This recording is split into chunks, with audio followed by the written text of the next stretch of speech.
as far as the injuries, really it's just Dorian Daniel has an ankle sprain, and we'll just see how he does by tomorrow.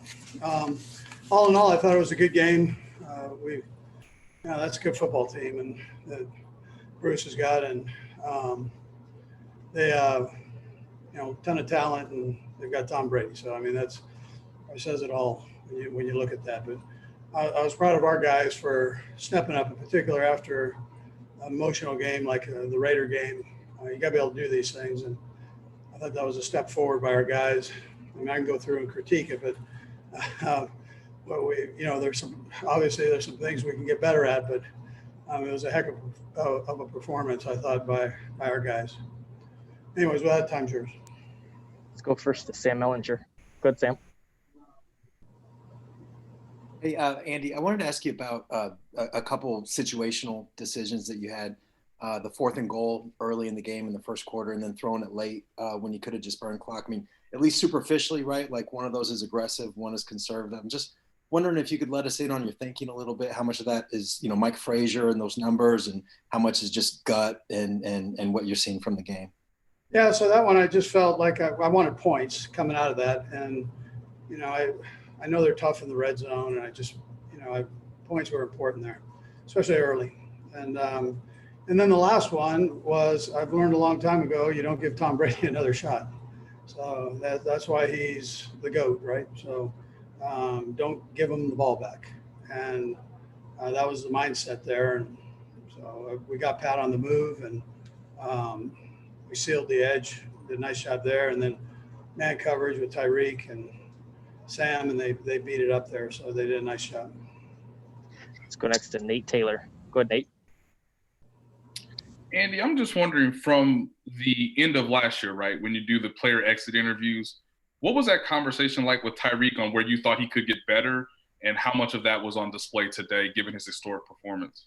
Well, yeah, you just said it. So, I mean, it's hard to criticize history when it's positive. And he sure did a nice job today, and to where they doubled him. They doubled both he and Kels at times, both of them being doubled on the same play. So, listen, it's a tribute to him and the hard work that he's put in, and just becoming a better overall receiver. So he was already good, and then he's taken to that next level. And he's still got a season left here that he's got to keep rolling and getting more opportunities to even be better than he was tonight. But he sure did a nice job, and it was good to get Sammy back through this game. I thought that was important for us as we rolled and keep all those guys healthy. Let's go next to Adam Teicher. Go ahead, Adam. Oh, sorry, I think Adam put his hand down here. Let's go to Dave Scrutta. Andy, you talked about obviously some of the things that they need to get better at, and one of them I'm sure is penalties. It's 10 in 2 straight weeks. I know you can say we have to get better, but how do you do that? How do you get better in that area? Well, it was later in the game. So is it because you're trying to make a play, you're grabbing a little cloth on the offensive line? I mean, those were big plays that we took back off and went backwards on. So do we need to move our feet more? Do we, whatever it might be, we'll go through and analyze those and make sure that the guys learn from them and get better. I don't think it's an effort problem at all. I mean, it's probably too much of an effort. And so you can, when you need to back guys down on that, then that's a good thing. And then I think, with 55 hitting the quarterback there, I'm glad he was getting there. And I question. Well, I mean, we'll see. We'll see how the first one sure didn't look like it wasn't but a scrape. And so I'm just glad he's working like crazy to get home and get to the quarterback, and we'll clean up the other part. Let's go next to Adam Teicher. Go ahead, Adam.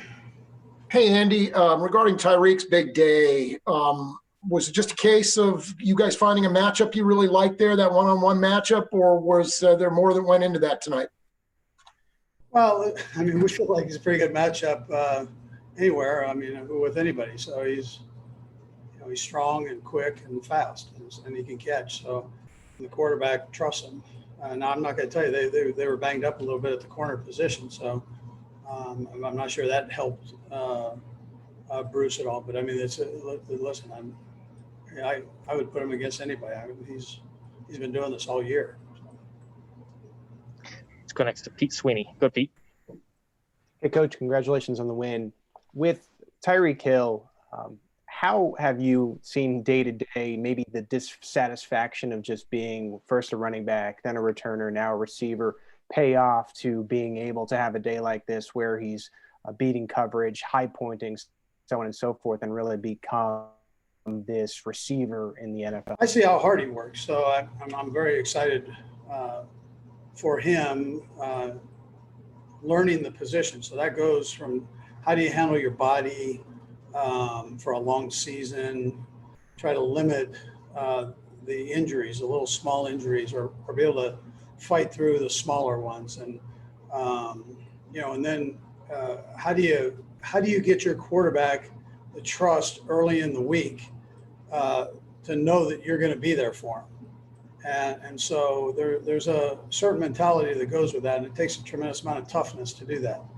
I think really that's probably where he's gotten better at. Just not that he wasn't always tough. I'm not saying that, but it's a long season, and this kid runs miles. He's like a midfielder in soccer. I mean, he's running all over the place, and we have him in a lot of different spots, and that can wear on you.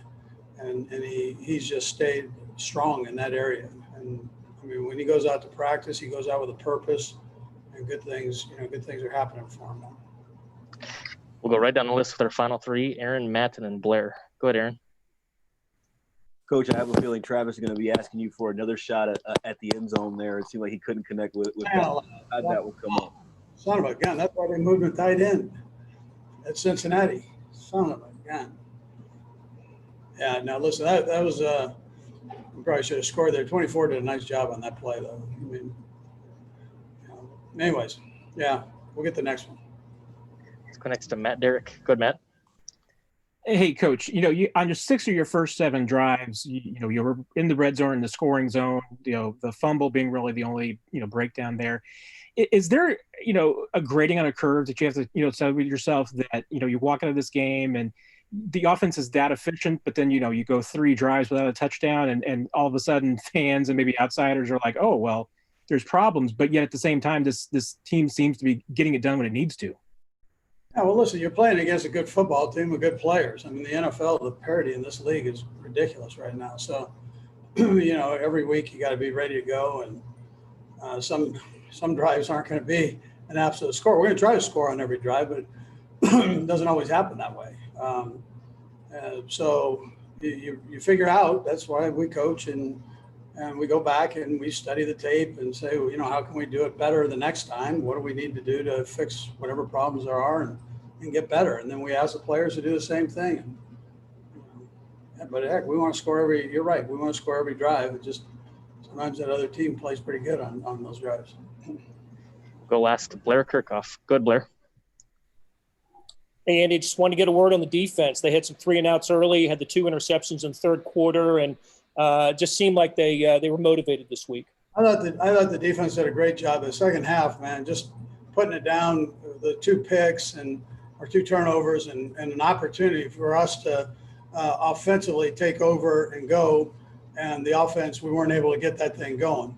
But we keep playing like that on defense, being opportunistic, pressuring the quarterback, moving his feet. You don't have to hit him all the way, but you get him moving in the pocket, and that can be just as effective as a sack. So, and that's what we did. I mean, that's a great player, and they've got a good offensive line and good receivers. I mean, that skill group that they have is ridiculous. So, for our defense for us to do what we did there, I thought was big. Brad G, can you hear me good? I can hear you. You ready? Yeah, let's do it. All right, we'll start first with Aaron Ladd. Go ahead, Aaron. Hey, career game for you. Congrats on the win. Just take us through your mindset when you're on the sideline making that phone call. You know what? I actually saw that on NFL a few days back with the whole Shannon Sharp thing. I believe those guys were playing the Patriots, and I thought it was like seriously funniest thing I've ever heard. And Shannon, he's from the South too, so I was like, yeah, hey, I gotta show love to my guy Shannon Sharp, with the help is on the way. That's hilarious, most hilarious thing ever. Go next to Pete Sweeney. Go ahead, Pete. Hey, Tyreek, congrats on the win. I have two things. First of all, Andy said something about you earning Pat's trust early on in the week each week. How much do you think that that's your intention when you start out a practice week? It's like, let me make sure that Pat knows I'm going to be open. You know what?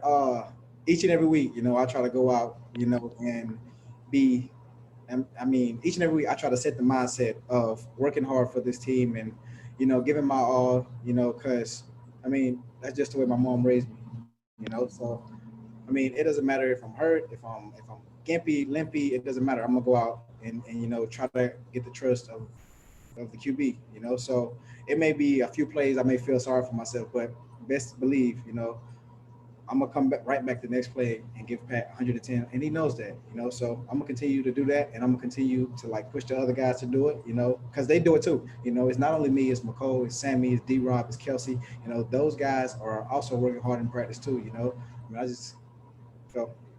And then secondly, you now, and you may not know this, you now are over 1,000 yards for the season. You lead the NFL in receiving yards. When I say something like that, what does that mean to you in the course of a season?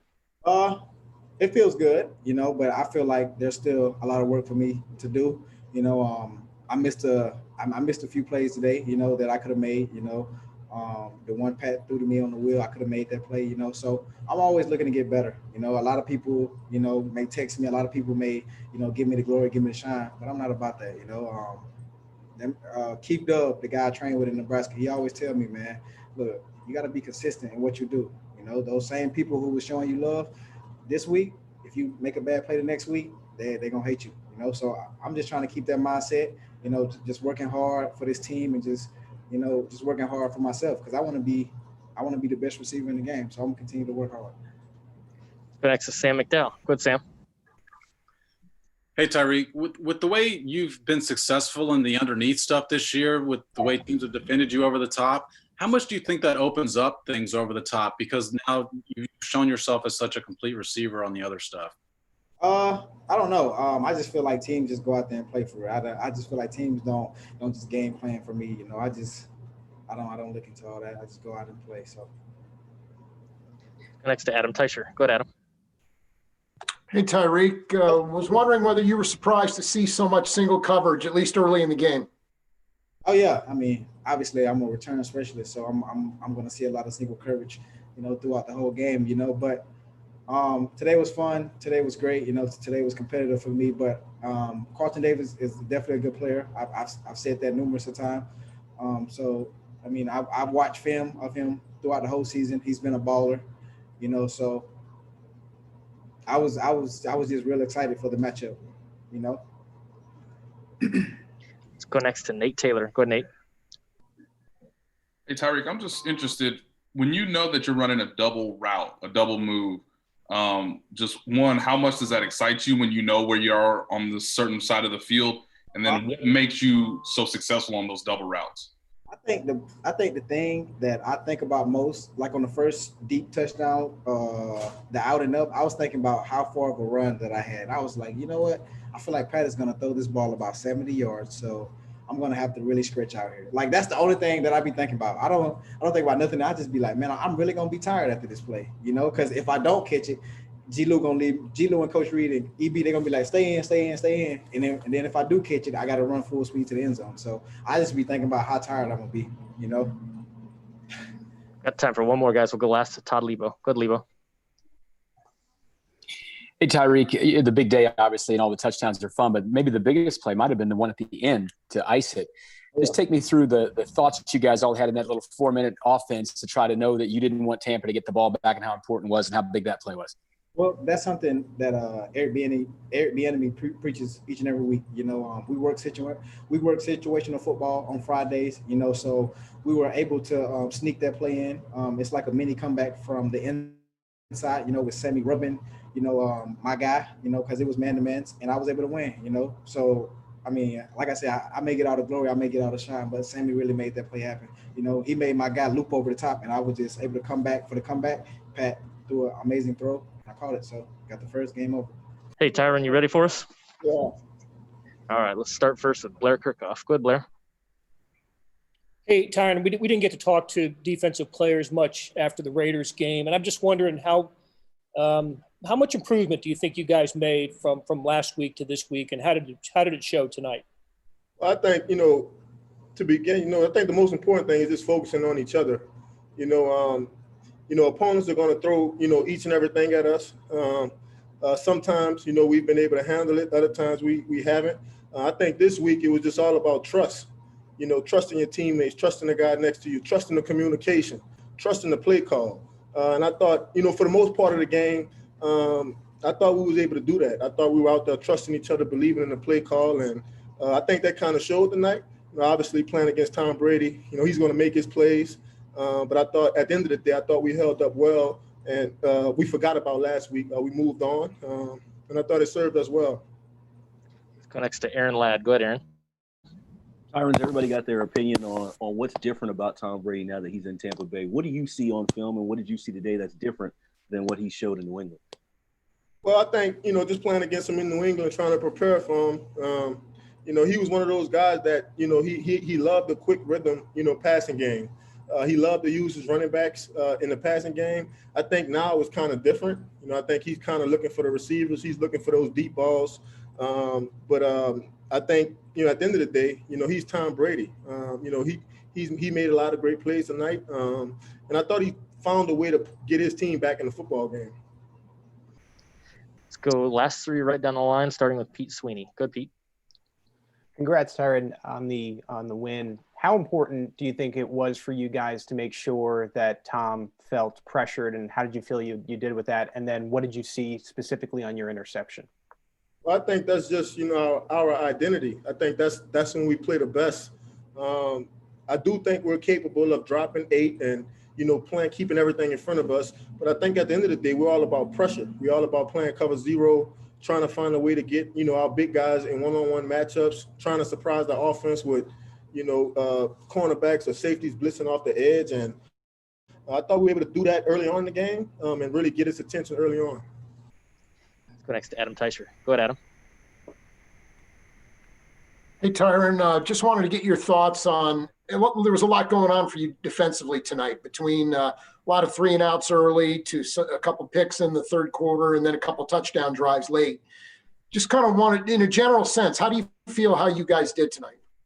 I felt like we played well. It's always tough to go on the road and, you know, play against a quality team. Not just any quality team. These guys got weapons all over the place, Hall of Famers all over the place.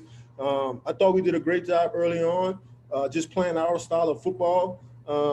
You know, obviously it's a few drives, you know, we want back. Kind of went to sleep on Gronkowski a little bit tonight, which, you know, he made the plays that came to him. But I'm just proud of my guys. I'm proud of the way we bounced back. I'm proud of the way we really tuned out all the noise this week. You know, obviously coming off the Raiders game, you know, there was a lot of opinions about us. I thought we just, you know, we forgot about that. You know, like I mentioned earlier, it was all about us, all about the team. And then just getting back to playing the kind of ball we want to play, aggressive, you know, trying our best to create turnovers. Let's go last to Nate Taylor. Go ahead, Nate. I know in the past you mentioned that one of your favorite things to do on the field is blitz, to be a part of that pressure. Back there again today, similar to the first interception with obviously Watson, just how much of that is necessary for you to get into a rhythm, and how much of that was discussed between maybe you and Dave Merritt or Steve Spagnuolo about getting you in the backfield to some degree moving forward? Well, I've never really been one of those players to kind of, you know, tell a coach what I want to do. I always do what my coaches ask me to do. But obviously blitzing is something that I love to do. If I could blitz on the first play of every game, I think I can get into a much quicker rhythm defensively. But, you know, I'm not the play caller. I believe in my coaches. I believe what they see. And I think that's really the position you have to take, you know, as a player. You know, you just have to trust that your coaches, you know, are seeing the right things. And for me, it's all about just playing the call that, you know, Spags call. And, you know, for me, it's all about blitzing with my hair on fire and I was joking with the guys, if I was 6'1", maybe that would have been a forced fumble, but, I'm 5'9", I couldn't really get my arm to the ball. But either way it goes, great play by Breland, and that's the kind of plays we want to make. Good. We will start first with Adam Teicher. Go ahead, Adam. Hey, Patrick. Tyreek's big game today. Just a question of you guys taking advantage of a matchup that you like there, or is there more to it than that? And Brad, I'll have one quick follow-up as well. Yeah, I don't think it was necessarily a matchup, but it was man coverage with no one over the top, and so we don't get that a lot, especially with that guy and his ability. And whenever we do, we try to take advantage of it. Okay, and you've thrown a lot of touchdown passes. Obviously, you've scored a few yourself. You almost caught one today. How disappointed are you? You didn't get your first TD catch. And what was the name of that play, by the way? God, man. Well, me and Travis made it up first off, and we called it Black Pearl because we're bringing it to the Bucs and the Pirates of the Caribbean and everything like that. And I talked him into it. Coach Reid for sure told him if he can run it first. But I just kind of talked to him on the side and was like, if I'm open, man, just throw it to me. So I think that little hesitation that he had was just because I had talked to him too much about it. Let's go next to Nate Taylor. Go ahead, Nate. Patrick, when you look at obviously the pre-snap and what, like you mentioned, just getting that single high safety, just how much does it still surprise you when 10's out there? And my second part of this is how much, Tyreek mentioned Sammy today as being a part of his success. Just how much was that a part of the offense really clicking in the first half, having Sammy back? Yeah, definitely. I mean, Sammy being able to work the middle of the field, even when he's not getting the ball, he's getting other guys open. And then as well as at the beginning of that game, they were, instead of that safety going over the top of Tyreek, they were going over the top of Travis. And I mean, that's just the problem that defenses have when they go against us. We have so many good weapons. It's hard to try to take away one guy when we can go to the other guys. And so this week it was Tyreek's week, but I'm sure other guys will make big plays the rest of the season. Let's go next to Sam Mellinger. Go ahead, Sam. Hey, Patrick, I know you want to throw it every down, right? But at the end there, those last two plays, a lot of teams would have just run the ball, right, to melt some clock. What is your mind like in those situations, just sort of risk-reward balance when you got to keep the clock going? Yeah, I mean, it's a lot of trust Coach puts in me to make the right decision. You can see that I'm trying to get the ball in my hands quickly, get it to the guys, let them make plays in space. And another thing, I mean, they have a really good defense, especially against the run, and so they're getting a lot of penetration up front. And I'm trying to get to our playmakers in space and let guys make plays. Next is Sam McDowell. Go ahead, Sam. Hey, Patrick, you touched on this a little bit, but how much do you feel like Travis's success this season, but also Tyreek's success on the underneath stuff kind of opened up what you saw today up top? Yeah, I think it's just taking what's there. I think that's the biggest thing. I mean, you've seen how teams played us these last few weeks, and they're playing very far back. And we were able to find ways to move the ball down the field and score that way. And then this week, especially at the beginning of the game, they kind of came up and played tighter and played up close. And we were able to hit some shots downfield. And that's just the maturity of this offense as a whole, of knowing how to run their routes based off the coverages that they're getting. And then I try to get them the ball and let them make plays. Let's go next to Darren Smith. Go, Darren. Hey, Patrick. First of all, congratulations on the win and the great stats that you put up today. But I'm kind of curious with the offense and some of the play calling in the first half. It looked like you all may have been a little too cute by half with some of the design plays. I know you talked about the play with Travis Kelce towards the end zone, but how concerning is it to where, I guess from the outside looking in, it looks like you all should have been up maybe 28-0 before the Bucs scored, and then it ended up being a one-possession game towards the very end. And then I have a follow-up, Brad. Yeah, well, I mean, that just comes down to execution. I mean, we had the play with Travis designed and ran the way we wanted it to be ran, and we had the options and the availability that we wanted. And we've ran plays like that all year long. We're doing different motions and different type of stuff like that, and they've worked out. And when you play a good defense and you don't execute in the red zone and you get field goals instead of touchdowns, the game stays closer than you want it to be. And so that's just about execution and us just making sure that we execute whenever we get our opportunities. And also, this is your first time playing in Tampa Bay. Did you feel like you got used to it enough that you could come back and do the same thing again in February? Man, I hope so. I mean, it was hot. It was definitely hot early when the sun was out. But once that sun went down, I felt like I was back in Texas, and it was pretty nice to get this weather. But just like that, I'm ready to get back to Kansas City and get a cold one this next week. We'll go to Mike Jones for the last one. Go ahead, Mike. Patrick, this is supposed to be kind of like billed as a potential Super Bowl preview. For you guys to come out and get the win like this, what does it do for your confidence, or just for if you guys see them again in the postseason? Yeah, I mean, you get a familiarity with the stadium, with the process of going to the hotel in the city, and that's definitely something that eases your mind when you try to get to the Super Bowl. If you know you've been in this place before and you understand what kind of the pregame and stuff like that happens, and then to beat a good football team. That's a really good football team with a lot of talented players, and so we played well enough to win. I still think there was times offensively we could have been better in the second half and in the red zone we talked about, and then defensively they're going to want to try to continue to get better and better each and every week. And that's a great thing about football and the NFL is you build and try to execute and be the best at the end of the season.